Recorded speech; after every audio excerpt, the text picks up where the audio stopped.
Hello guys, aujourd'hui je vais vous parler d'un manga incroyable qui n'est jamais paru en animé et ça me rend dingue. Bon, en réalité il y a eu une annonce le 9 mars 2025, donc il y a quelques mois en arrière, pour informer que ce manga va être adapté en animé par le studio Sans Studio. Le même studio qui a produit l'animé Day with My Stepsister ou encore Konosekai wa Fukazon Furijo. S'il vous plaît, admirez mon accent. J'ai répété pour le lâcher comme ça, alors un petit applaudissement. Merci, merci. Bon, en anglais ça donne Quality Assurance in Another World, sauf que mon accent anglais est clairement éclaté et je trouvais que ça sonnait beaucoup mieux en japonais, donc j'avais envie de le caser quelque part. Ces deux animés là sont sortis en 2024. Mais du coup, ça fait depuis le 9 mars que j'attends la sortie en animé de Black Torch. Je viens de dire le nom de l'animé alors que je voulais garder le suspense encore un petit peu. C'est pas grave, je vais vous présenter l'auteur. Il s'agit de Tsuyoshi Takagi, et autant vous dire qu'on sait pas grand chose à son sujet. On sait que c'est un auteur scénariste de manga né en 1990, il a étudié à la fac d'art pour devenir enseignant et a également pris des cours de hip-hop au cours de son année à l'université. Et c'est après avoir obtenu son diplôme qu'il va se lancer dans sa carrière de mangaka. Il commence à travailler en collaboration avec Ryukishi07 sur le manga Rose Guns Day en 2012. Puis il va ensuite se lancer dans la création de son propre manga qui n'est autre que Black Torch en 2016. Et pour une première série, franchement, c'est réussi. Il est d'abord publié dans un magazine mensuel Jump Square, puis ensuite sur une plateforme numérique Shonen Jump Plus. Il est ensuite paru en France entre 2018 et 2019, édité par Ki-un et a eu un succès, mais vraiment énorme, avec plus de 38 000 exemplaires vendus. Ce qui est franchement pas mal, hein. La série se termine en 2018 avec un total de 5 tomes. En 2019, Tsuyoshi Takagi va se lancer dans la création d'un autre manga appelé Earth Gear, qui aura moins de succès que Black Torch, mais qui restera quand même une pépite. Cette série se terminera en 2024 avec un total de 7 volumes. Et ça, c'est à peu près tout ce qu'on sait de lui. Moi, ce que je peux vous dire de lui, c'est que niveau dessin, le mec il est chaud, hein. C'est époustouflant, incroyable. Il y a plein de détails, du relief, des traits fins, des jeux de noir époustouflants. C'est vraiment un truc de malade. Le type, c'est un artiste. J'adore regarder ça, c'est magnifique. Du coup, il parle de quoi ce fameux manga? Black Torch, ça raconte l'histoire de Jiro, un jeune homme de 17 ans élevé à la dure par son grand-père qui lui impose une éducation sévère. Le genre de papy à qui tu vas pas trotter, surtout en sachant que dans sa jeunesse c'était un ninja.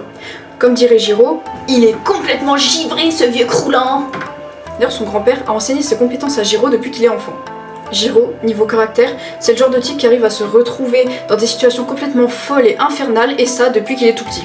Il a également une particularité hors du commun, la capacité de communiquer avec les animaux. Il a d'ailleurs utilisé sa capacité pour aider plusieurs animaux, n'hésitant pas à se castagner avec des mecs qui embêtent un chat et un corbeau. De toute façon, le gars il s'en fout, il a des aptitudes de fou furieux au combat grâce à l'enseignement de son grand-père. Un soir, un corbeau vient chercher Jiro complètement en panique et lui annonce qu'il y a un chat blessé dans les bois. Jiro lui, il va se précipiter vers les bois pour aller aider ce chat. Le chat, c'est Rago. Et il faut pas se fier aux apparences parce qu'il a vraiment un caractère de merde. Mais en même temps il est adorable, donc en fait il est attachant. Mais ce que Jiro ignore, c'est que Rago n'est pas un chat comme les autres. En réalité il s'agit d'un mononoke. Un mononoke, c'est une entité spirituelle puissante capable d'interagir avec le monde des humains. Avec mono qui signifie chose ou être, et noke qui signifie esprit ou influence. Et Rago, lui, il est la cible de plein d'autres individus de son espèce, car c'est l'un des mononoke les plus puissants. En réalité, Rago est une légende appelée le Soleil Noir. Il s'était emprisonné de son plein gré dans une pierre funeste pour échapper au conflit entre humains et mononoke, car ça lui cassait les couilles. C'est un lâche.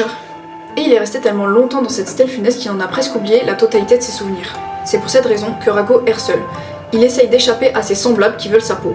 Mais Jiro, ça, il en savait absolument rien. Pour lui, c'est juste un simple chat et il comptait bien en prendre soin jusqu'à ce qu'il soit complètement rétabli. Et Rago, c'est un chat, il en a décidé autrement. Oh la sale bête! Il va essayer de se barrer en plein milieu de la nuit. Mais Jiro, qui n'est pas con, il va pas se laisser berner et il va le suivre. Le matou, il fait son caca nerveux. Et Jiro, il commence à capter que c'est peut-être pas un chat finalement. Ils vont se faire repérer par un mononoke qui veut la peau de Rago. Et Jiro, qui a un caractère bien trempé et un peu trop impulsif, va essayer de se marrer avec le mononoke et ça va mal tourner. Il se retrouve aux portes de la mort. Rago, qui a une dette envers Jiro, va le sauver en fusionnant avec lui. En gros, il va prendre possession de son corps. Du coup, Jiro et Rago ne formeront plus qu'un. Et franchement, c'est une équipe de choc. Mais ils vont se faire attraper par les Zomitsu appartenant au bureau des investigations secrètes. Leurs rôles principaux à eux, c'est l'espionnage, le renseignement intérieur et extérieur, la transmission d'informations, ainsi que la surveillance et l'extermination des Mononoke. Shiba Ryosuke, le chef de la deuxième section spéciale, va former une toute nouvelle unité intitulée la Black Torch. Cette unité est composée de 3 membres. Ishika Kishimojin, qui est une héritière d'une grande famille d'Omitsu et qui travaillait déjà pour Shiba. Reiji Kirihara, qui est également un héritier d'une grande famille de Omitsu spécialistes du combat au sabre. Et enfin, Jiro et Rago, qui ne forment plus qu'un. Les Omitsu ne peuvent pas tuer Rago, car cela impliquerait de tuer également Jiro, qui est encore un humain. Donc à la place, ils vont l'utiliser pour vaincre les Mononoke qui foutent la merde. Big brain! Jiro, Ishika et Reiji vont alors suivre un entraînement spécial grâce à l'aide de Fuyo, une Mononoke entretenant des liens d'amitié avec les humains et qui collabore avec Shiba pour l'entraînement des nouvelles recrues. En gros, elle est cool, elle fait pas de mal aux humains, elle est sympa. C'est d'ailleurs lors d'un de ces entraînements, appelé les Lotus de la Démence, que Rago va commencer à se remémorer des vieux souvenirs.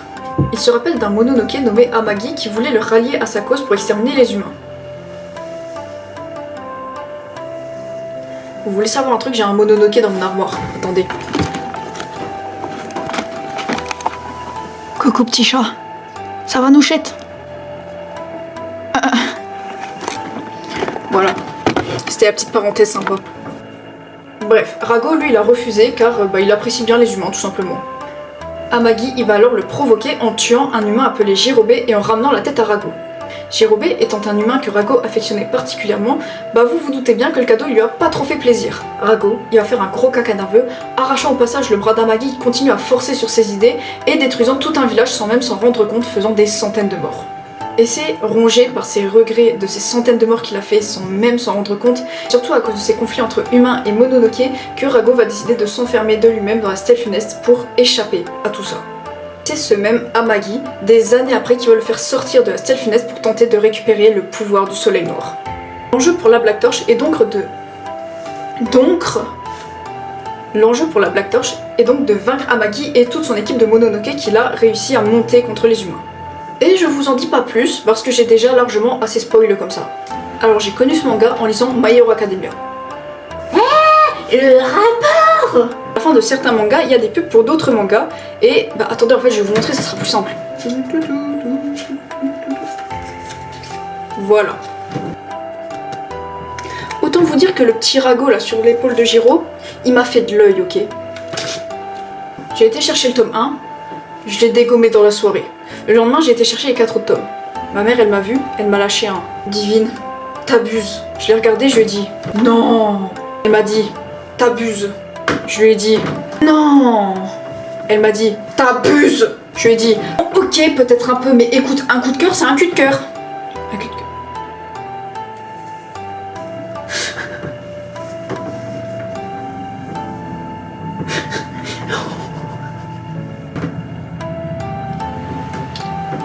Attendez, je reprends mon sérieux. Un cul de cœur. Je suis une gamine, hein, je rigole pour rien. Bon, je reprends, pardon. Bon, mais si ce manga est une pépite, alors pourquoi il n'est pas sorti en animé? Tout simplement parce que sa popularité réside hors du Japon. Il a eu beaucoup plus de succès dans les pays occidentaux, et au Japon c'est un peu un flop. Les ventes sont jugées insuffisantes par l'éditeur japonais qui trouve que l'histoire est trop classique pour se démarquer à côté de Jujutsu Kaisen ou encore Bleach, qui sont 2 mangas qui traitent les mêmes sujets. En plus, il a été publié dans un magazine secondaire, ce qui l'a pas vraiment aidé, sans oublier qu'entre 2018 et 2019, la concurrence est très rude avec la sortie de gros titres comme My Hero Academia ou encore Dr Stone. Et c'est maintenant, 9 ans après avoir été annulé, que Viz Media valide enfin un projet d'adaptation en animé pour Black Torch. Enfin, merci! Mais il n'y a pas encore de date de sortie. Dommage! Il y a quand même une bande-annonce de 1 minute qui est sortie où on voit déjà le flow que ce bordel va avoir. Je vous jure, j'ai trop hâte que ça sorte enfin. J'attends ça depuis le 9 mars. Et j'espère qu'on sera beaucoup de spectateurs là-dessus parce que selon moi, il le mérite vraiment. Voilà, c'est la fin de cette vidéo. S'il te plaît, mets un petit pouce pour Rago et un petit commentaire pour Shiba parce qu'il me fait délirer avec son attitude toujours blasée comme ça. Avec un truc dans la bouche. Bisous bisous!